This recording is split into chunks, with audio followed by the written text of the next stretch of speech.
Hello friends, நீங்கள் எப்படி blouse cut பண்ணியிருந்தாலும் சரி, ஆனால் வந்து நான் சொல்கிற மாதிரி நீங்கள் ஒரு தடவை செக் பண்ணிவிட்டு ஸ்டிச் பண்ணீங்க அப்படின்னா உங்களுக்கு சைட் ஜாயின் பண்ணுறது கரெக்டாக வந்து வரும். எந்த மிஸ்டேக்கும் வராது. அது என்னென்னு அப்படின்னு பார்த்துடலாங்களா? ஃபஸ்ட்டு வந்து பார்த்திங்க அப்படின்னா ஷோல்டர் வந்து நான் ஜாயின் பண்ணி வச்சுருக்கேன். ஷோல்டர் வந்து ஜாயின் பண்ணுறப்ப இந்த மாதிரி நம்ம கரெக்டாக வைக்கணும். வைக்கும்போது பார்த்திங்க அப்படின்னா இது வந்து கரெக்டாக இருக்குது நமக்கு. இப்போ மேலேருந்து கீழே வரையும் இப்படி கரெக்டாக இருக்குது.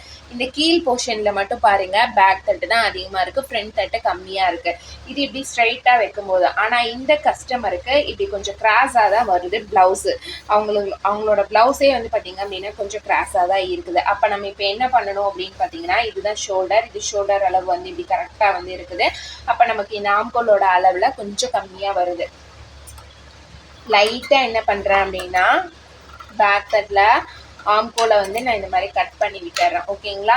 அடுத்து வந்து பார்த்தீங்க அப்படின்னா ஸ்லீவ் எடுத்துக்கிறோம். ஸ்லீவில் நமக்கு குறைஞ்ச பாகம் கரெக்டாக வரணும். குறைஞ்ச பாகம் கரெக்டாக வர மாதிரி வச்சுட்டு இந்த ஸ்லீவையும் இந்த மாதிரி ரெண்டு பக்கமும் ஒன்றா வச்சு நம்ம இந்த சைடு ஜாயின் பண்ணுவோம் பார்த்தீங்களா, அது இந்த இடத்துல வரும். அது வந்து அந்த இடம் கரெக்டாக இருக்கா அப்படிங்கிறத ஒரு தடவை நம்ம வந்து செக் பண்ணிக்கணும்.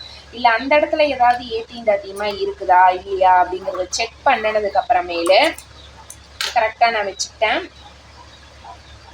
நம்ம இதை கை வந்து ஸ்டிச் பண்ண ஆரம்பிச்சிடலாம்.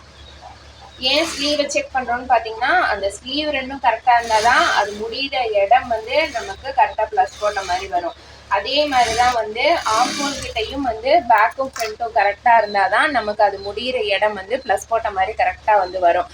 அதுக்காக தான் இப்போ பாதி வந்து நான் ஸ்டிச் பண்ணிட்டேன். அதே மாதிரி மீதியும் வந்து நான் ஸ்டிச் பண்ணிடுறேன்.